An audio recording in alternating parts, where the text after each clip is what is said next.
할렐루야, 함께 하신 주님을 찬양합니다. 오늘 같이 나눌 하나님의 말씀은 스가랴서 3장 1절부터 10절까지의 말씀을 통하여 용서와 회복의 은혜라는 제목으로 같이 나누기를 원합니다. 오늘 본문의 말씀 속에서는요, 하나님은 여호수아를 비방하고 고발하는 사탄의 말을 물리치고 그를 거룩한 대제사장으로 임명하실 뿐만 아니라 장차 하나님의 나라를 완전히 성취할 하나님의 종, 그 싹의 예표로 삼으시는 내용이 오늘 본문의 내용입니다. 이게 무슨 소리인가? 예, 한 절 한 절씩 읽으면서 그 말씀의 의미와 하나님의 마음을 하나씩 하나씩 깨달아 알기를 원합니다. 예, 먼저 1절부터 5절까지의 말씀입니다. 대제사장 여호수아는 여호와의 천사 앞에 섰고 사탄은 그의 오른쪽에 서서 그를 대적하는 것을 여호와께서 내게 보이시니라. 여호와께서 사탄에게 이르시되, 사탄아, 여호와께서 너를 책망하노라. 예루살렘을 택한 여호와께서 너를 책망하노라. 이는 불에서 꺼낸 그슬린 나무가 아니냐 하실 때에 여호수아가 더러운 옷을 입고 천사 앞에 서 있는지라.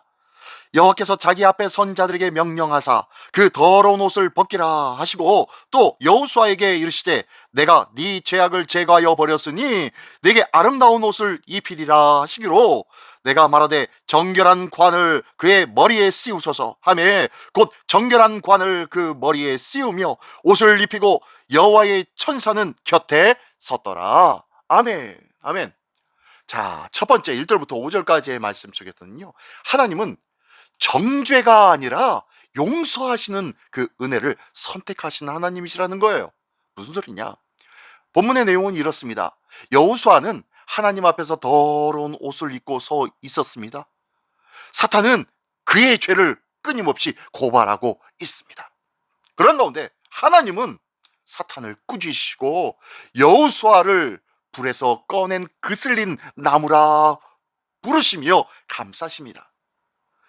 불에서 타다 말고 그을린 나무, 이 나무를 가리켜 우리나라 순수 우리말로는 희나리라고 하죠. 희나리. 한번 타다가 꺼져버린 그슬린 나무는요, 다시 불 붙이기가 어려워요. 그렇죠. 예, 그것이 희나리라는 이런 여호수아의 모습이라는 거예요. 우리의 신앙도요, 주 안에서 믿음의 신앙을 가지다가 한번 사그라진 자들은요, 다시 한번 그 신앙의 불을 붙이기가 어려운 거예요. 그러므로 우리의 믿음이 꺼지지 아니하도록, 우리의 믿음이 사그라들지 아니하도록 우리는 날마다 내 자신을 쳐서 그리스도의 예수의 십자가 밑에 우리를 굴복시켜야 할 줄 믿습니다. 내 자신을 끊임없이 하나님의 말씀으로 감찰하며 우리의 삶을 주님 앞에 맡기는 삶, 이게 바로 내가 더 이상 희나리와 같은 존재가 아니라 하나님 앞에 끊임없이 뜨거운 믿음의 불을 지펴 그 사역을 감당하는 자, 하나님 앞에 믿음의 뜨거운 열정을 가지고 있는 자로 살아갈 수 있는 길이에요. 어쨌든 이어서 하나님은 그의 더러운 옷을 벗기셔버립니다. 그리고 새로운 옷, 정결한 옷과 그리고 관을 씌우십니다. 대제사장의 자리로 다시 회복시켜 주시고 있는 거예요.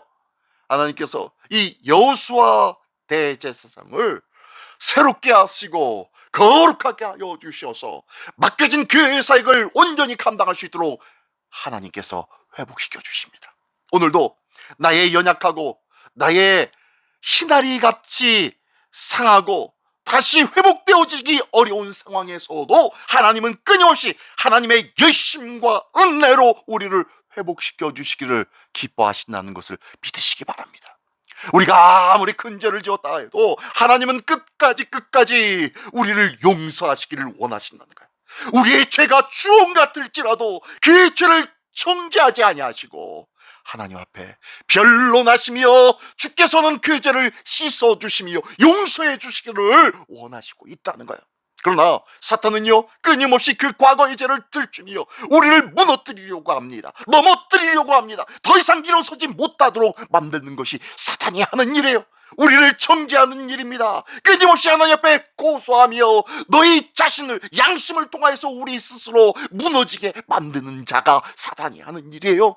그러나 하나님은요, 어떠십니까? 우리를 끊임없이 변호하시고 보호하시고 지켜주시고 새롭게 하여 주십니다. 더러운 옷을 벗겨버리시고 새 옷을 입히신 하나님, 죄인에게 새로운 기회를 주시는 하나님, 이 은혜는 조건 없는 하나님의 사랑 때문이라는 것을 믿으시기 바랍니다. 오늘도 그 사랑으로 하나님 앞에 온전히 서게 되었음을 믿으며 감사할 수 있는 우리 모두가 되시기를 예수님의 이름으로 축원합니다. 계속해서 볼까요? 이 6절부터 10절까지의 말씀입니다. 여호와의 천사가 여호수아에게 증언하여 이르되, 만군의 여호와의 말씀에 네가 만일 내 도를 행하며 내 규를 지키면 네가 내 집을 다스릴 것이요 내 뜰을 지킬 것이요 내가 또 너로 여기 서는 자를 가운데에 왕래하게 하리라. 대제사장 여호수아야, 너와 네 앞에 앉은 네 동료들은 내 말을 들을 것이니라. 이들은 예표의 사람들이라. 내가 내 종 싹을 나게 하리라. 만군의 여호와가 말하노라. 내가 너 여호수아 앞에 세운 돌을 보라. 한 돌에 7 눈이 있느니라. 내가 거기에 새길 것을 새기며 이 땅의 죄악을 하루에 제거하리라. 만군의 여호와가 말하노라.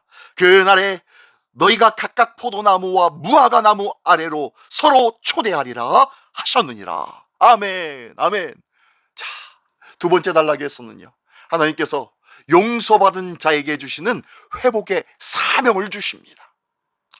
하나님은 여호수아에게 다시 하나님의 길을 따르고 율례를 지킬 것을 당부하시면서 회복된 자로서 성소를 섬길 수 있는 자격을 부여해 주십니다.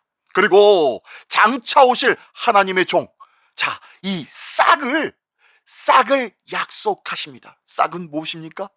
이 싹은 자라서 가지를 내고 싹을 틔우고 꽃을 피우어 열매를 맺게 하는 싹인 것이에요. 희망과 생명의 싹입니다. 30배, 60배, 100배의 결실을 가져올 싹이라는 거예요. 이 싹을 하나님이 약속하시면서 그날에는 죄가 단번에 제거되고 모든 백성이 평화 가운데 살게 될 것을 말씀하시는 것이 이 본문의 말씀인 거예요. 하나님은 우리를 용서하시되 이 용서는 그 끝이 아닙니다. 하나님은 용서하시는 것으로 끝난 것이 아니라 용서로부터 시작되는 것이 있는데 그것이 바로 회복이라는 거예요. 회복. 원래의 모습으로 회복되어지는 것.